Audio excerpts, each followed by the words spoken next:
I want you to make a choice right now. A choice that on the surface seems incredibly simple, maybe even a little, absurd. Okay, lay it on me. So imagine I'm standing right in front of you, and in my left hand, I have this sleek, silver, heavy briefcase. Right. I pop the latches, open it up, and it is just packed to the brim with crisp, brand new $100 bills. $3 million in cash. Oh, wow. Yeah. It's yours. You can take it right now, walk away, and your life changes instantly, right? You can pay off your mortgage, quit your job, buy a boat, whatever you want. I mean, I'd take the boat. Exactly. But in my right hand, I'm holding a single copper penny. Just 1 cent. Okay, there's a catch. There's always a catch. This is a special penny. If you choose this penny, its value will double every single day for exactly 31 days. I see where this is going. It's the ultimate psychological trap. It's carefully designed to exploit the specific way human beings are wired. It really is. So which one do you take? The $3 million right now, this very second, or the compounding penny? Right, because if you're like almost every human being on the planet, your brain is absolutely screaming at you to take the briefcase. Just take the $3 million. Yeah, take the money and run. And there's a very good reason for that, biologically speaking. Evolutionarily, we are wired for immediate survival. Right. Our ancestors didn't survive by passing up a mammoth carcass today because there might be a slightly larger mammoth next month. Because you'd starve waiting for it. Exactly. So we have this deeply ingrained cognitive bias called hyperbolic discounting. We just heavily overvalue immediate rewards and severely undervalue long-term delayed rewards. But let's actually look at the astonishing math behind that single, seemingly insignificant penny. Cause the numbers tell a profoundly different story than our instincts do. Yeah, the math is where our intuition completely fails us. And it fails us because the human brain is generally built to understand linear progression, not, exponential growth. It's hard to visualize. Right. So if you take the $3 million, you are looking like an absolute genius on day one. Your friend who took the penny has exactly 1 cent. Yeah, you're buying a mansion and they can't even buy a piece of gum. Exactly. On day 5, your friend has 16 cents, you have $3 million. On day 10, your friend has just over $5. Man, that's brutal. It gets worse. By day 20, so almost 2/3 of the way through the month, your friend who took the compounding penny only has $5,243.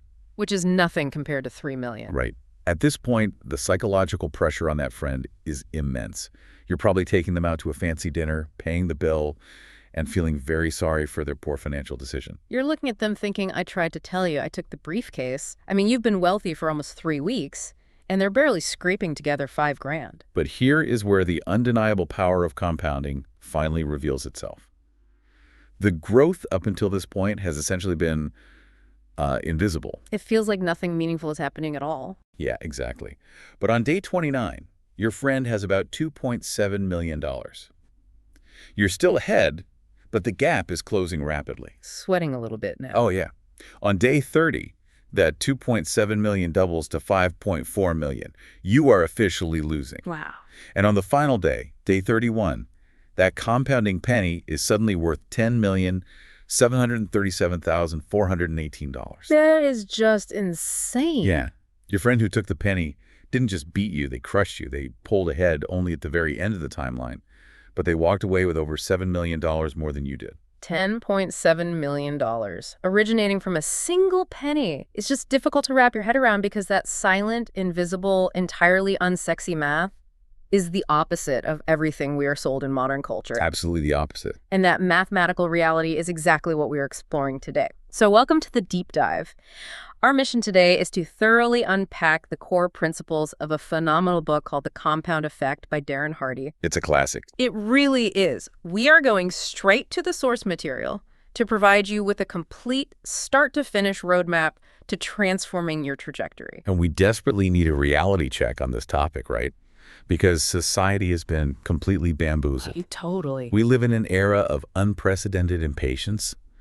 We've been hypnotized by commercial marketing, by the endless, perfectly curated scroll of social media promising us instant gratification. Yeah, get rich quick or lose 30 pounds in a week. Right.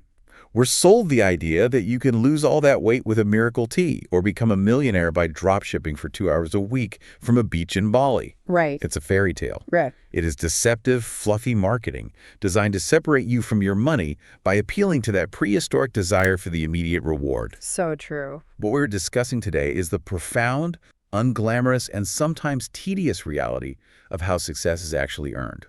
We're focusing on how small, seemingly insignificant daily actions create permanent, long-term transformation. So let's look at the foundational formula that drives this entire philosophy. It's a remarkably simple equation. It's small, smart choices plus consistency plus time equals a radical difference. And what stands out to me here is what is missing from the equation. It doesn't say massive heroic efforts plus a weekend of grinding equals radical difference. It specifically isolates the small, smart choices. The simplicity of that formula is actually its camouflage. Because the choices are so small, they feel entirely insignificant in the moment you make them. Like it doesn't even matter. Right. When you make a small, smart choice, like choosing to drink a glass of water instead of a soda, there's no immediate fanfare. You don't step on a scale and instantly see a drop in weight. You don't get a medal. Exactly. You don't get an immediate dopamine rush of accomplishment. And the trap works in reverse, too. When you make a small, poor choice, the sky doesn't fall. Right. If you skip your workout one morning, your muscles don't instantly atrophy. Exactly. Therefore, our brains tell us this choice doesn't matter. But those microscopic decisions are the only things that actually do matter. To bring this out of the abstract, the book offers a brilliant narrative about 3 friends. Let's just call them Larry, Scott, and Brad. Okay, Larry, Scott, and Brad. Yeah. They all grew up together, they live in the same middle-class neighborhood, they make about $50,000 a year, they're all married, and they have average health. So they're at the exact same starting line. Effectively, yes. Now, Larry decides to just maintain the status quo. He doesn't make any changes to his life. He is cruising along, executing his normal, comfortable routine. So Larry represents the baseline. He's the control group in this experiment. Right. Now, Scott decides to implement some very small, seemingly inconsequential positive changes into his routine. He starts reading 10 pages of a nonfiction or educational book every single day. Just 10 pages. Just 10. He decides to listen to an instructional podcast on his commute instead of morning talk radio. And physically, he cuts just 125 calories out of his daily diet. That is incredibly minor. We aren't talking about a drastic fasting regimen here. No, not at all. 125 calories is the equivalent of like swapping a latte for a black coffee or maybe leaving a few bites of pasta on the plate. Yeah, and he also decides to walk an extra 2,000 steps a day.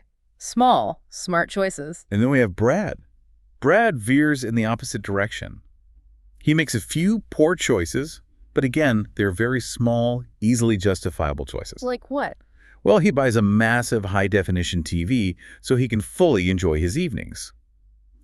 Because he's watching more TV, he starts indulging in a little extra food. Because you're just sitting there snacking. Exactly. Nothing catastrophic, maybe just an extra handful of chips or one extra beer at night, an extra 125 calories a day. And because he's enjoying his new home theater setup, he stops his light, occasional exercise. So we have Larry staying exactly the same, Scott making tiny positive shifts, and Brad making tiny negative shifts. Month 1 goes by. Yeah. If you line the 3 of them up, you cannot see any measurable difference. Not at all. 5 months go by, still nothing. 10 months go by, you still can't really tell them apart. They look the same, they talk about the same things. Yeah, and if you are Scott, right around month 10, you are fighting a massive internal battle. Oh, I bet. You're thinking, I've been diligently reading, I've been restricting my diet, I've been getting my steps in for almost a year, and I don't look or feel any different than Brad, who is drinking beer and watching sitcoms every night. Yeah, that psychological wall right around month 10 is where vast majority of people just abandon their goals entirely. They don't see the immediate visible payoff, so they conclude the system doesn't work. But they're forgetting the math of the penny. The magic simply hasn't compounded yet. Let's fast forward their lives to month 27. Finally, a slight visible difference starts to emerge. But by month 31, the gap between the 3 friends is absolutely staggering. Let's analyze that gap. Look at Larry. He is exactly where he was 2.5 years ago, except he is likely dealing with a subtle underlying bitterness because he feels stuck in his career and his marriage. Not just stagnant. Yeah. Now look at Brad. Brad added just 125 extra calories a day. Over 31 months, That math is inescapable. He has gained exactly 33.5 pounds. Wow. He is noticeably out of shape, but the physical weight is just a symptom of a much larger breakdown. The book describes a phenomenon called the ripple effect. Ah, the ripple effect. This is crucial. Brad's small, bad habit of eating richer, heavier food late at night didn't just put fat on his body, it disrupted his circadian rhythm. Because your body is trying to digest heavy food instead of resting. Right. And because his sleep was fragmented, he woke up sluggish. Because he was chronically fatigued, he had a shorter temper and became irritable with his wife. The fatigue acts as a catalyst for a chain reaction. His crankiness led to a lack of intimacy and constant arguments, which created profound relationship stress. Yeah, and it bleeds into work. Exactly. Because his home life was suddenly a source of tension and his biological energy was depleted, his cognitive performance at work suffered, he lacked focus, he started missing deadlines, and he was passed over for a promotion. He's now unfulfilled, physically unhealthy, and his entire existence feels like it's just spiraling downward. One microscopic choice, a few extra calories, and a television habit cascaded into a holistic life crisis. And then look at Scott, the guy who quietly read 10 pages a day and cut a few calories. His ripple effect expanded in the completely opposite direction. Right. Cutting those calories and walking a bit resulted in him shedding 33 pounds. So just stepping on the scale, Brad and Scott are now separated by 67 pounds. Which is a massive physical difference. Huge. But the intellectual compounding is even more dramatic. By reading 10 pages a day, Scott consumed the equivalent of almost 47 books over those 31 months. 47 books. That's incredible. He filled his brain with new frameworks, negotiation tactics, and leadership strategies. This intellectual capital made him more confident and proactive. He applied those ideas at his job, secured a major promotion, and significantly increased his income. He brought that fulfillment and vitality back home, too. Yeah, and his marriage deepened. To anyone looking from the outside, Scott looks like an overnight success. They say, wow, Scott really got lucky this year. But luck had absolutely nothing to do with it. He is the lagging indicator of small, smart choices consistently applied. I have to pause here, though. If the results are genuinely invisible for nearly 2 years, how does a normal person not just quit? It's so hard. I mean, if I'm Scott and I'm putting in the work with zero feedback from the universe, it feels futile. It feels incredibly futile. You have to intellectually understand that the growth is happening on a microscopic level before it reaches the macroscopic level. Okay, explain that. You are building the foundation of a skyscraper.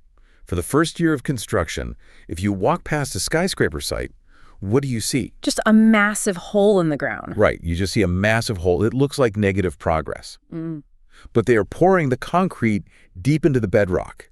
If you don't build that invisible foundation, the building collapses the moment it reaches 10 stories. Wow, yeah. You have to trust the architecture of the process. To maintain that trust, to keep pouring the foundation when you just look like a guy standing in a hole, you have to examine the absolute root of every single action you take.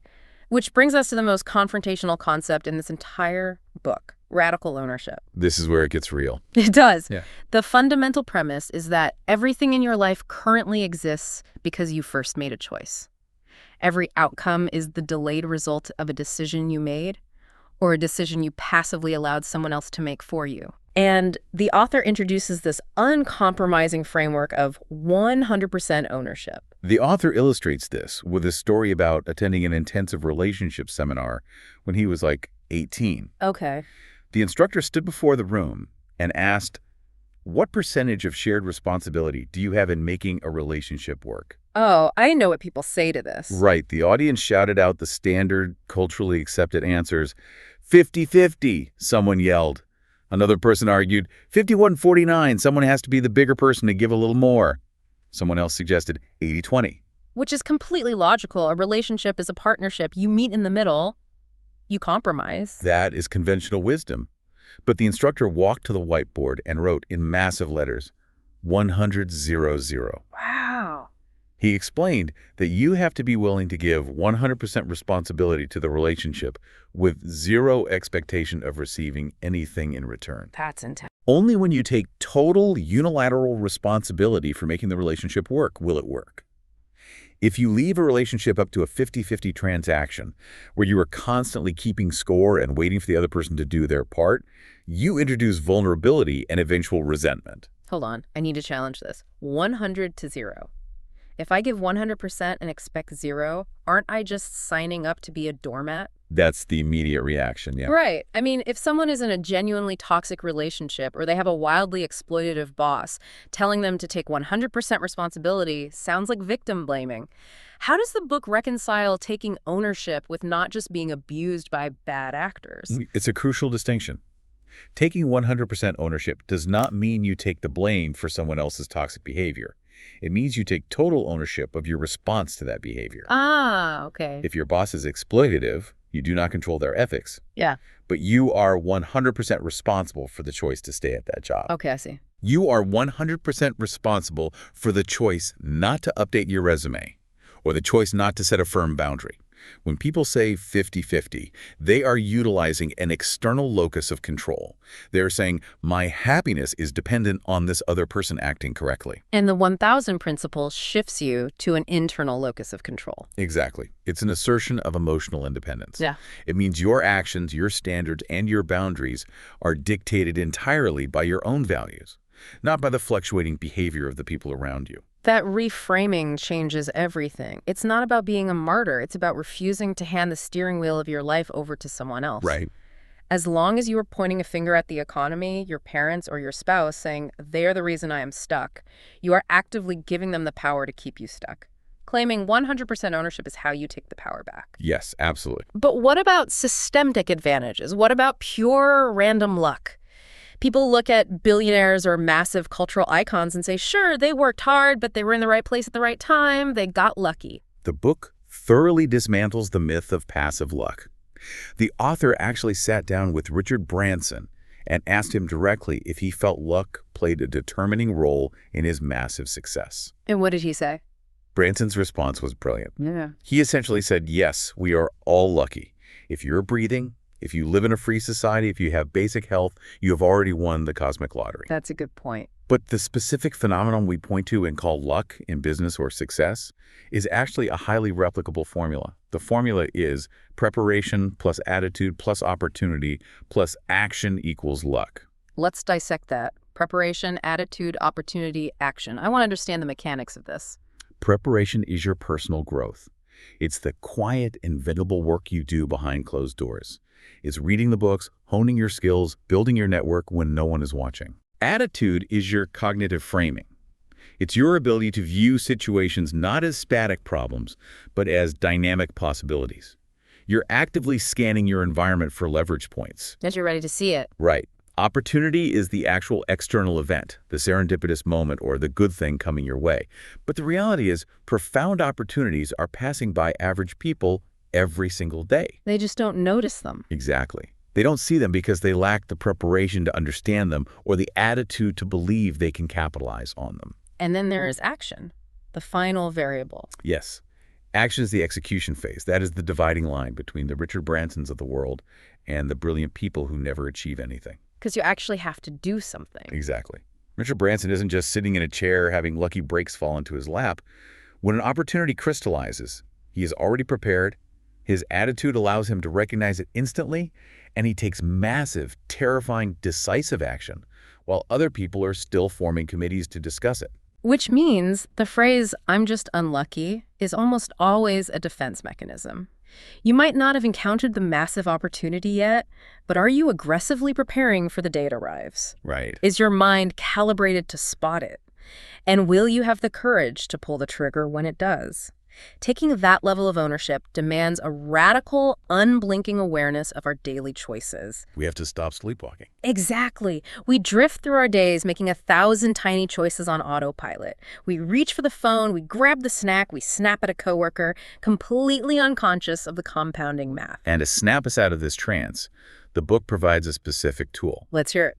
It is the most critical initial action step in the entire compound effect philosophy. Yeah. You cannot manage, improve, or conquer what you do not measure. The secret weapon is tracking. I love the story the author tells about his own wake-up call with tracking. Even as a highly successful executive, he realized his personal finances felt chaotic. Like money was just slipping through his fingers. Yeah. Money was evaporating, and he couldn't pinpoint why. He didn't have a massive gambling habit or a fleet of sports cars, but he wasn't building wealth at the rate he knew he should be. So what did he do? He instituted a ruthless experiment. He decided to track every single penny he spent for 30 days. Every coffee, every toll booth, every newspaper, every casual lunch. He forced himself to physically write it down in a small notepad. And what he uncovered is the terrifying reality of compounding working against you. He realized that a seemingly harmless $4 coffee wasn't just a $4 expense. No, it adds up. When you factor in the daily habit and you compound that specific cost over 10, 20, or 30 years, and crucially, when you factor in the investment returns he lost by not putting that $4 into an index fund, that daily coffee habit was actually the mathematical equivalent of buying a Mercedes-Benz. A Mercedes-Benz disguised as a latte. That's wild. But let's be honest about the friction here. In the age of Apple Pay and automated credit card summaries, telling someone to carry around a little physical notepad and write down every single purchase feels archaic. It feels like a lot of work. Yeah, it feels like unnecessary administrative overhead. Why not just look at your bank app at the end of the month? Because looking at an app at the end of the month is an autopsy. Ah, You are analyzing the dead body of your budget after the damage is already done. wow. Okay, good point. The physical notebook is about real-time behavioral intervention. It's not about the money. It is about the neuroscience of awareness. Most of our bad habits are managed by a part of the brain called the basal ganglia, which handle automatic subconscious behaviors. Like driving a route you know well. Exactly. The act of pulling out a physical notepad and a pen forces the behavior out of the basal ganglia and into the prefrontal cortex, which is the seat of conscious analytical thought. You are forcing your brain to hit the pause button. You're interrupting the autopilot. Yes. You're inserting a vital fraction of a second between the impulse to buy the coffee and the action of handing over your card. You are dragging the habit into the light. I think of it like putting a bell on a cat. Huh. I like that. The cat is still wandering around your house. Your impulses, your cravings, your bad habits, they are all still there. But now you hear them coming. Ding, ding, ding. Right. Yeah. Oh, there's the urge to mindlessly scroll social media. You hear the habit approaching before it pounces.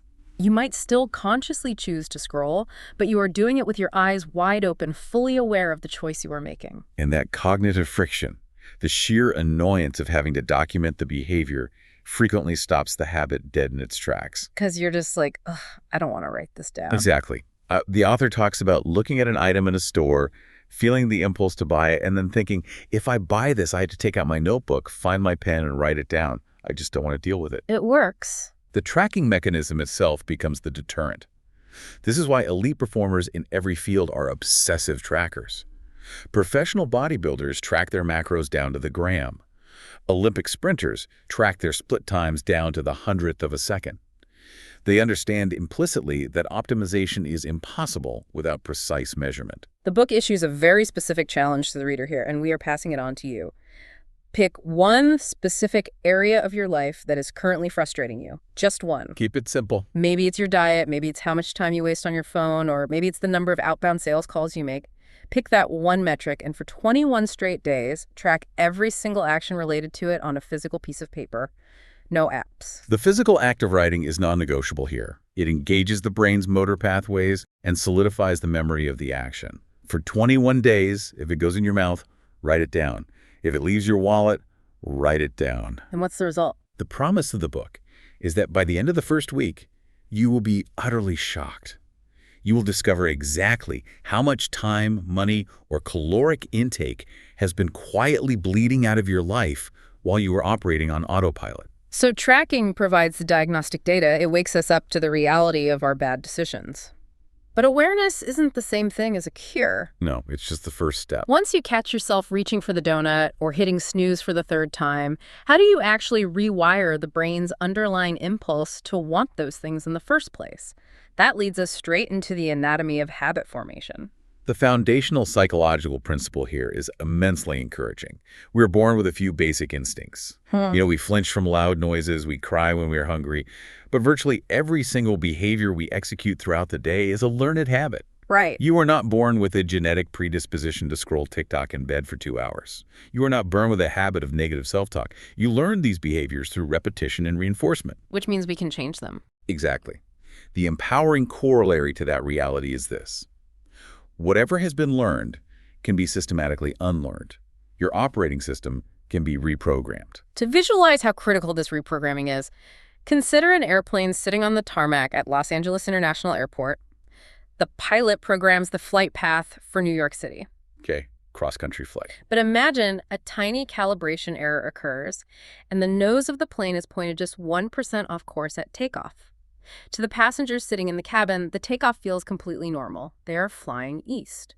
But that 1% is going to matter over time. It really does. As that massive aircraft travels across the continent, that microscopic 1% deviation compounds minute by minute, mile by mile. By the time they descend toward the East Coast, they are not landing in New York City. Where are they? They are 150 miles off course, touching down in Albany, New York, or Dover, Delaware. A nearly imperceptible habit, compounded over time, radically alters your final destination. It's the perfect distillation of the compound effect.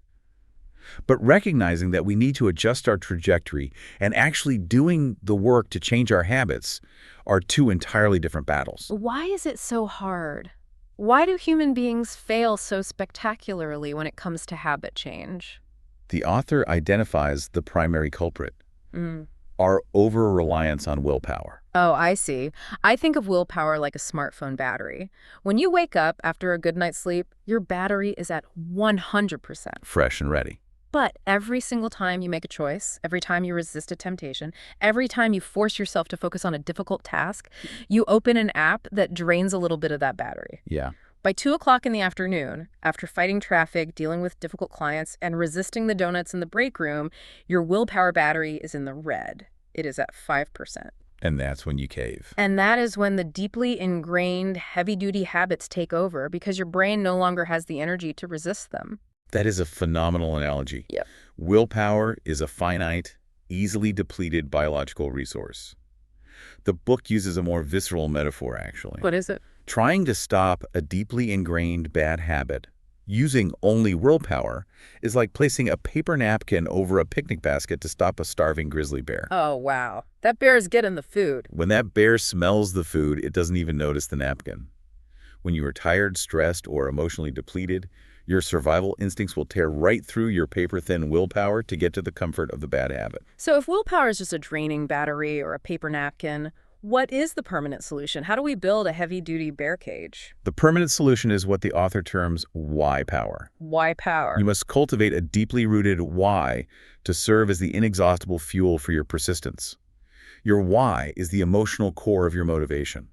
It is tethered to your deepest values and your ultimate vision for your life. So it has to mean something. It has to be an emotional drive so profound that it makes the temporary discomfort of changing the habit feel entirely irrelevant.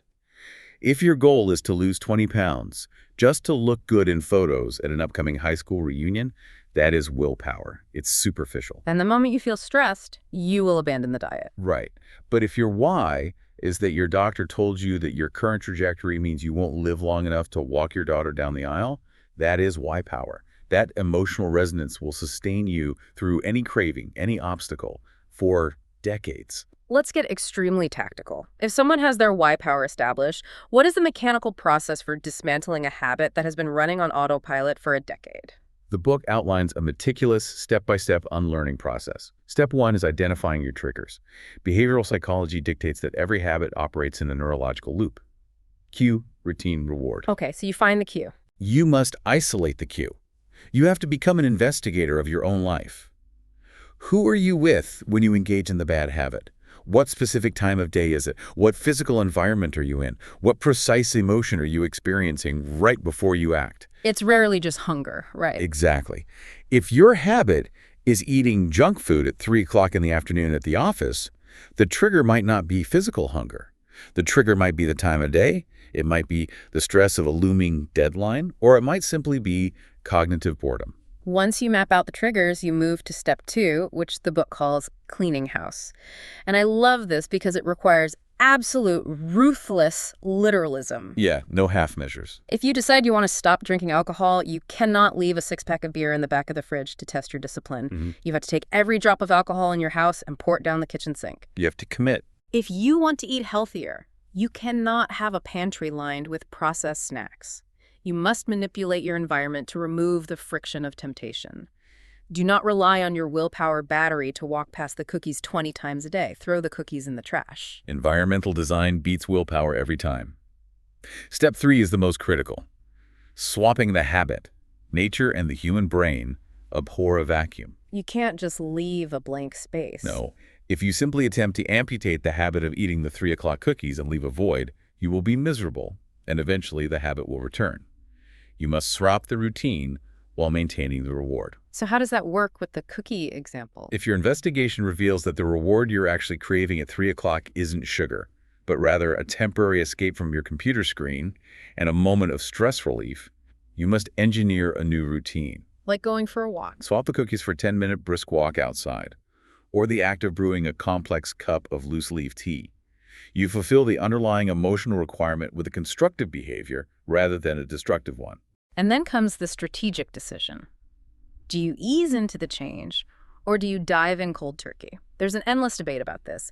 Is it better to take baby steps or just rip the Band-Aid off entirely? The author pragmatically states that it depends entirely on the nature of the habit and your psychological makeup. For physiological addictions or deeply ingrained lifestyle behaviors, easing in, reducing the behavior by 10% a week is also the only sustainable methodology. Made it gradual. However, for certain psychological habits, jumping in cold turkey is vastly superior because it establishes a stark, undeniable new boundary immediately. It creates a psychological shock to the system that redefines your identity in an instant. You have to possess the self-awareness to know which methods your brain responds to.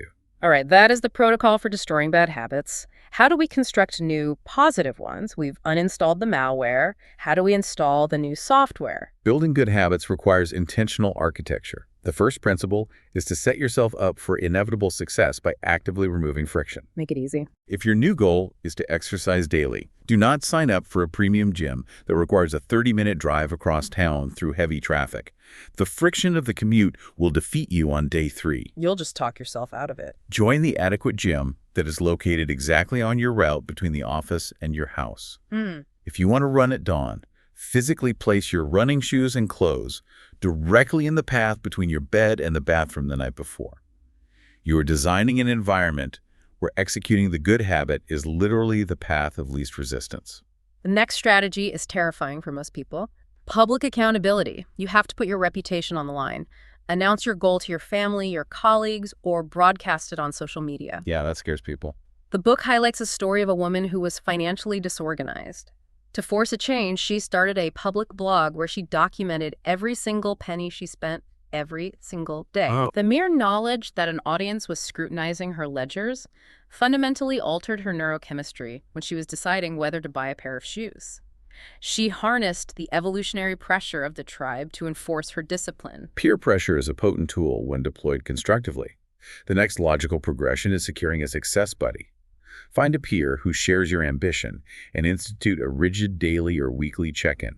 You exchange metrics, celebrate victories, analyze failures, and hold each other's feet to the fire. And then there's competition. Finally, inject friendly competition. The author recounts an environment where an office implemented a step-counting competition with a public leaderboard. Just the sheer act of having their activity quantified and ranked against their peers caused the entire staff to radically escalate their physical movement. We just want to win. Humans are apex competitors. Leverage that innate instinct to drive your personal growth. But let me play devil's advocate here. If someone is deeply motivated, let's say they have a massive health scare, and their why power is fully engaged, shouldn't they just go all in? What do you mean? If I want to get fit, shouldn't I hit the gym for 2 hours a day, 5 days a week, and just violently force the transformation? Isn't massive, aggressive action the fastest route to the destination? It is the most common instinct, and it is the fastest road to complete failure. The book specifically warns against this exact methodology. Right. The author shares the cautionary tale of a man named Richard. Richard was completely out of shape, experienced a surge of motivation, and committed to a grueling elite-level routine. 2 hours a day, 5 days a week, intense cardiovascular and strength training. Sounds like a recipe for disaster. What happened? He was physiologically traumatized, he was chronically sore, mentally exhausted, and within 3 weeks, he abandoned the program entirely. He burned out because the required effort was violently unsustainable. It was a complete shock to his biological system. The friction was too high. Exactly. The author sat Richard down and gave him the ultimate paradigm shift regarding habits. The goal is not what you can endure for 5 weeks through sheer willpower. The goal is what you can joyfully sustain for 50 years. 50 years. That changes everything. If your current capacity only allows for a moderately paced 45-minute walk 3 evenings a week, then that is your protocol. Because a 45-minute walk executed consistently for 3 decades will yield unimaginably better health outcomes than a hyper-intense 2-hour daily regimen that you quit after 21 days. That's the math right there. In the arithmetic of success, consistency always exponentially defeats intensity. Sustaining an action for 50 years. When you internalize that perspective, you stop looking for shortcuts. And when you commit to that level of long-term consistency, you eventually trigger the phenomena that the book identifies as the most magical, unstoppable force in the universe of achievement. You invite Big Mo into your life. Momentum. Momentum is the great multiplier. It is the invisible current that transforms hard work into effort-laden progress. When you initially start building a habit, you are fighting the laws of physics, specifically the law of inertia. Objects at rest tend to remain at rest. But once you generate momentum, the physics flip in your favor. The classic analogy used here is the playground merry-go-round. Imagine a massive, heavy steel disc loaded with your friends. When it is dead still, getting it to move is pure agony. It takes everything you have. You are digging your sneakers into the dirt, leaning your entire body weight against the bar, groaning with effort, and it barely creeps forward an inch. You are expending maximum energy just to overcome the initial static friction. That agonizing effort perfectly describes the first 3 weeks of any new endeavor. It is exhausting, and the visible progress is minimal. But observe what happens to the merry-go-round. It gets easier. Once it starts moving, even slowly, the friction decreases. It becomes slightly easier to push. And once you get it spinning at high velocity, you can step back, stand in one place, and simply give it a light, effortless tap with one hand as it spins past you to maintain its speed. Momentum has essentially taken over the labor. I'd picture it like a massive steam locomotive. If a multi-ton freight train is sitting completely still on the tracks, you can take a single 1-inch block of wood, wedge it under the front wheel, and that massive engine cannot move. Just a tiny piece of wood. A tiny piece of wood defeats thousands of horsepower.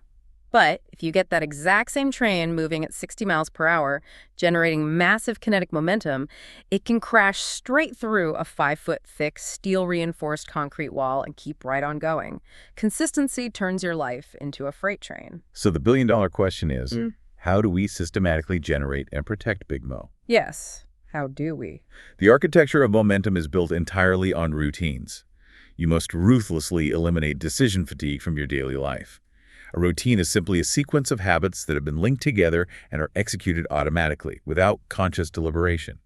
And the most vital routines you can establish are the ones that bookend your day. Morning and night. You must establish totalitarian control over how you wake up and how you go to sleep. The book draws a parallel to Jack Nicklaus, arguably the greatest golfer in history. He was renowned for his pre-shot routine. Before he ever swung the club, he executed the exact same sequence of micro-movement. Every single time. He adjusted his grip the same way, looked at the target the same number of times, and utilized the exact same mental visualization. It was a precise, unvarying choreography. And why did he do that? It didn't matter if he was practicing on a Tuesday or putting to win the Masters on Sunday. His routine insulated him from distraction and locked his brain into a state of peak execution. We require a pre-shot routine for our existence.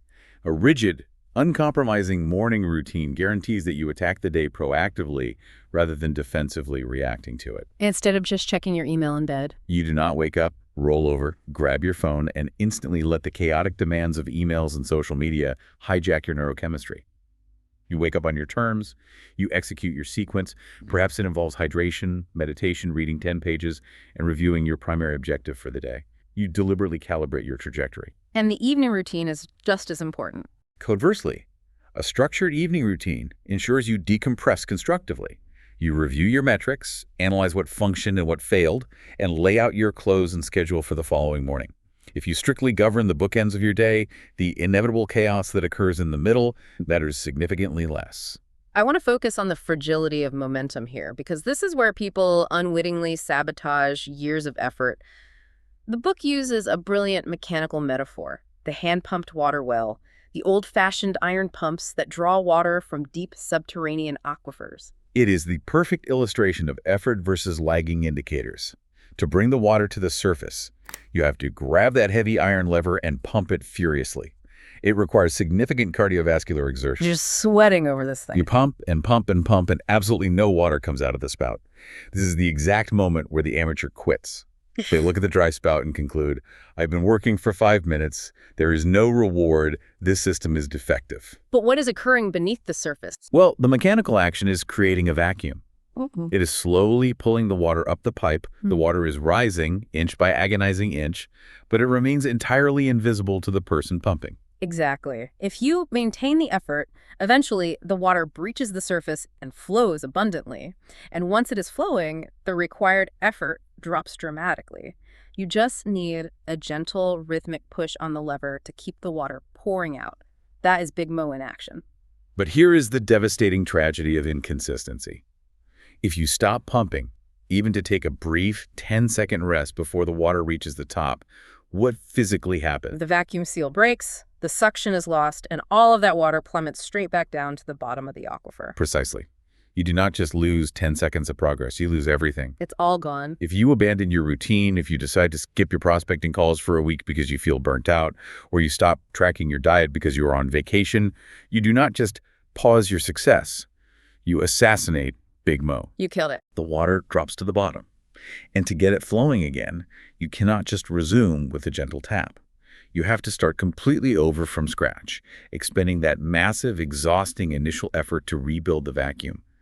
The cost of restarting is infinitely higher than the cost of maintaining. It is a devastating realization. Consistency is the only metric that truly matters. But the reality is you are not a train traveling through a sterile vacuum. You are navigating an environment saturated with billions of other humans, relentless media, and systemic distractions. We're constantly bombarded. You are perpetually bombarded by external forces, and these forces will either act as a tailwind fueling your momentum or a headwind that will inevitably derail you. Which brings us to the profound realization that we must actively curate our reality. The book categorizes these external influences into 3 primary domains: input, associations, and environment. Let's examine input.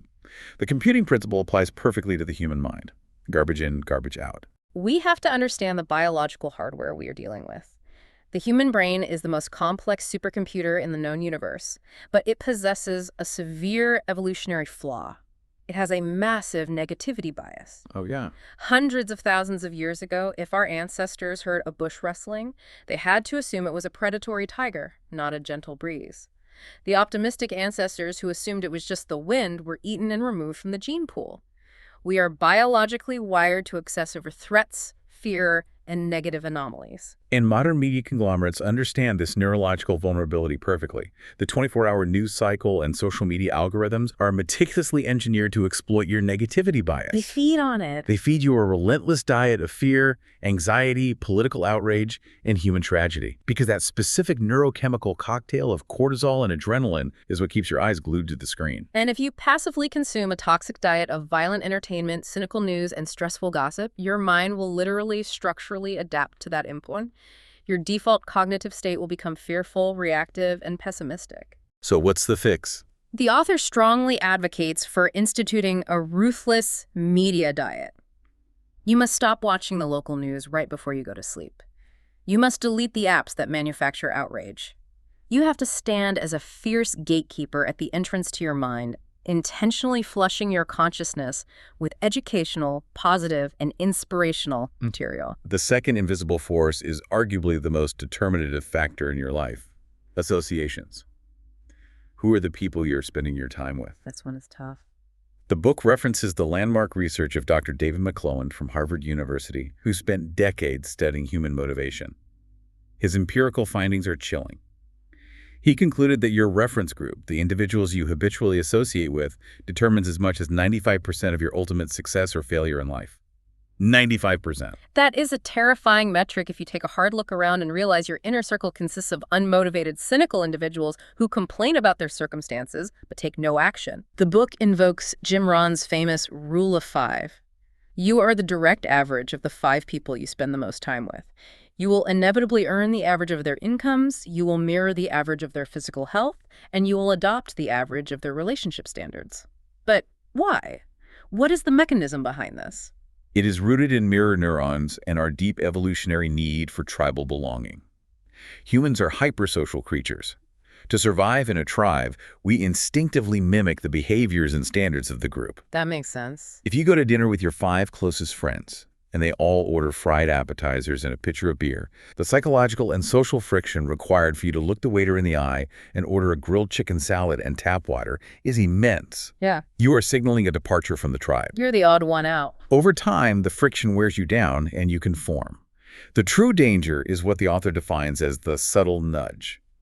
Your associations rarely push you violently off course in a single day. It's gradual. Imagine you are floating on an inner tube in the ocean. You are relaxed. You feel like you are perfectly stationary. But you are completely oblivious to the gentle, invisible undercurrent of your friend's low standards. You look up 3 years later, and the current has drifted you miles down the coast.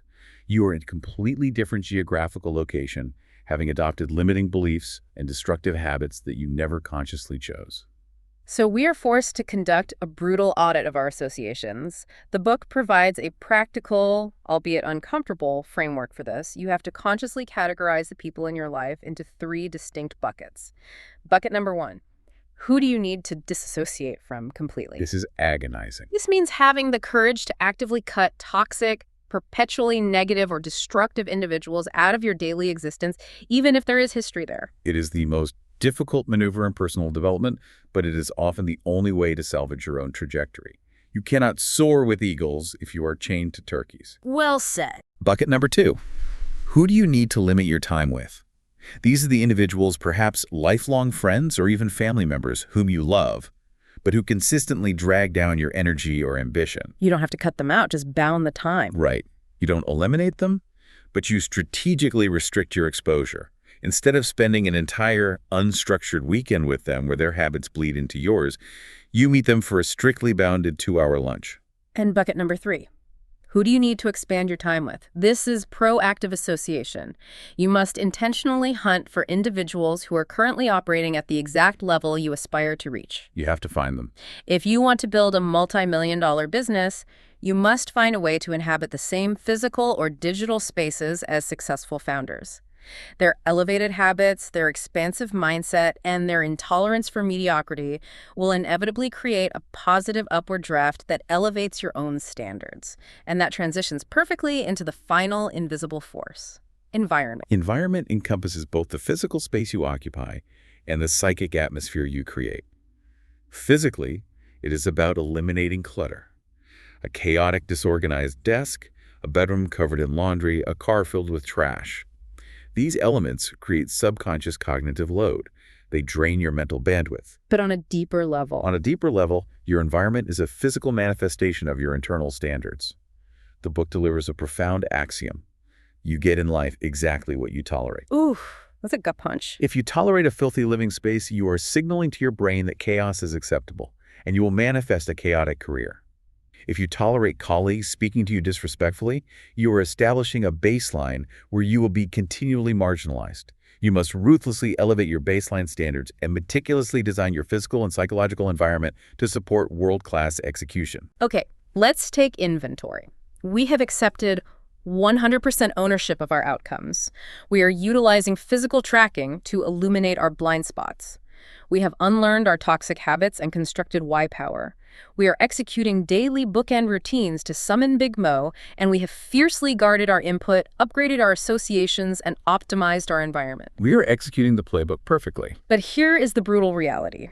Eventually, no matter how perfect your system is, you are going to reach a point of maximum physical and psychological friction, a moment where everything aches, your motivation evaporates, and every fiber of your being demands that you quit. Yeah, the roll. This brings us to the final concept: hitting a wall and accelerating results. This is the crucible where actual champions are forged. When macroeconomic conditions are perfect, when you slept 8 hours, when your motivation is high, everyone performs adequately. Everybody can execute their routine when the wind is at their back. But the author argues that genuine exponential growth, the absolute separation between the good and the legendary, only occurs in the precise moment you hit the wall. The book illustrates this with an unforgettable story about Lance Armstrong during the peak of his cycling dominance. He is competing in one of the most grueling mountain stages of the Tour de France. The conditions are apocalyptic. It is pouring, freezing rain, the wind is howling, the visibility is zero, and they're pedaling straight up a brutal incline. Sounds miserable. Every cyclist on the mountain is experiencing unimaginable physical agony. You can see the competitors breaking psychologically, their body language is collapsing. But Armstrong experiences a profound cognitive shift. He recognizes that this horrific weather is his absolute greatest tactical advantage. Why? Because he knows everyone else is suffering. Because he knows with absolute certainty that the misery is currently breaking the spirit of his competitors. While they are focusing on the cold and shrinking back, he embraces the suffering. He uses their weakness as his trigger to attack, pushes straight through the wall of pain, and dominates the stage. The author defines these as moments of truth.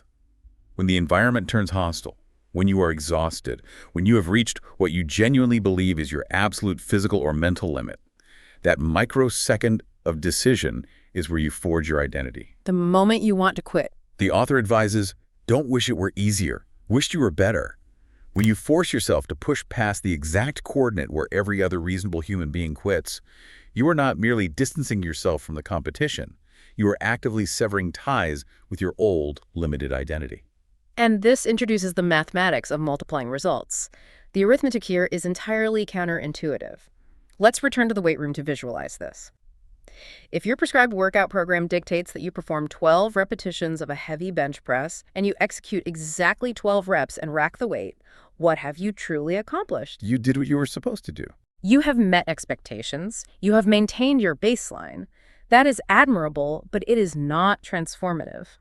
The actual physiological growth does not occur during repetitions 1 through 12.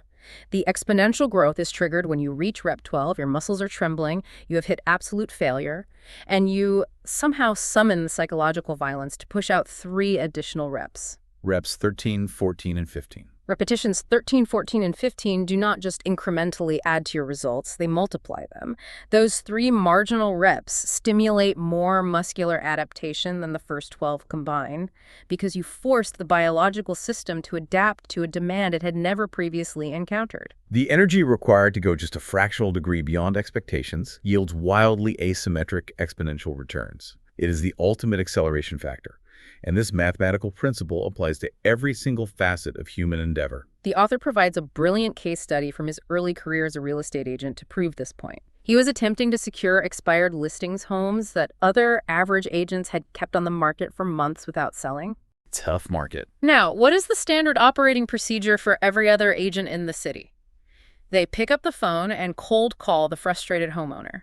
That is doing reps 1 through 12. That is meeting expectations. The author decided to leverage the multiplier effect. So what did he do differently? Instead of calling, he got in his vehicle, drove across town to the physical property, walked up to the front door, and hand-delivered a massive physical SLD sign to the homeowner. He looked them directly in the eye and stated, "Take this. You are going to need it if you hire me."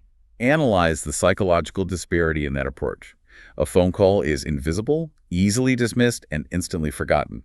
Hand-delivering a sign is audacious, it is highly tangible, and it engineers an immediate wow factor. Absolutely. And what was the actual cost of that acceleration? A few dollars in gasoline and 20 minutes of his afternoon. A microscopic investment of extra effort. But the result was exponentially multiplied success. He dominated his local market because he institutionalized the habit of constantly searching for the opportunity to deliver a marginal fraction more than what was expected. So I pose this question directly to you, the listener. Where are the multiplier opportunities hiding in your daily routine? In your corporate job, when you finish drafting a quarterly report, can you invest an extra 12 minutes to format the data beautifully and attach a succinct executive summary to completely WOW the executive team? It takes so little extra time. In your marriage, can you invest an extra 4 minutes to write a genuine, thoughtful note and leave it on your spouse's steering wheel before you leave for the office? Those microscopic, marginal investments of extra effort do not follow the rules of linear addition. They compound. They multiply the trust, the authority, and the irreplaceable value you generate in the world. We have covered a massive expanse of psychological and strategic territory today. We have essentially reverse engineered the entire operating system of the compound effect. And as we synthesize this roadmap, the overarching thesis is crystal clear. Lasting success contains zero magic. No magic pills. It is not an infomercial promise. It is the unglamorous, methodical, and relentlessly consistent execution of fundamental truths. It is the courage to accept 100% ownership of your current reality, abandoning all excuses and victimhood. It is the discipline to meticulously track your tiny daily actions to jolt yourself awake from autopilot. It is the emotional labor of excavating your deep why power to dismantle toxic habits and engineer constructive ones. It's all connected. It is the foresight to build ironclad daily routines that invite Big Mo, the unstoppable physics of momentum, into your life. It is the vigilance to fiercely filter your cognitive input, elevate your social associations, and optimize your physical environment. And ultimately, it is the sheer willpower to embrace the agony of hitting the wall, and always, relentlessly, seeking the opportunity to perform just a little bit more to multiply your outcomes. The ultimate call to action for every person listening to this analysis is to fundamentally, philosophically reject modern society's lethal obsession with instant gratification. Stop frantically searching for the biohack, the hidden shortcut, or the magical pill. Choose deliberately to be the tortoise, slow, methodical, steady, and relentlessly consistent. Because over the timeline of a human life, the tortoise wins every single time. Before we close out this deep dive, I want to leave you with one final, deeply provocative thought. I want you to freeze exactly where you are right now, whether you are driving down the highway, pushing weights at the gym, or standing in your kitchen. Just pause. Literally look down at your current physical state. Examine the specific beverage you are consuming. Analyze the posture you are holding. Pay attention to the precise nature of the thoughts you are allowing to loop in your mind at this exact microsecond. Bring it all into awareness. Now run the brutal math of the compound effect. If you take this exact moment, this specific choice, and you compound it every single day for the next 31 years, who do you inevitably become? Do you transform into the person holding the $3 million or the person who walks away with $10.7 million? The choice, as always, is entirely yours.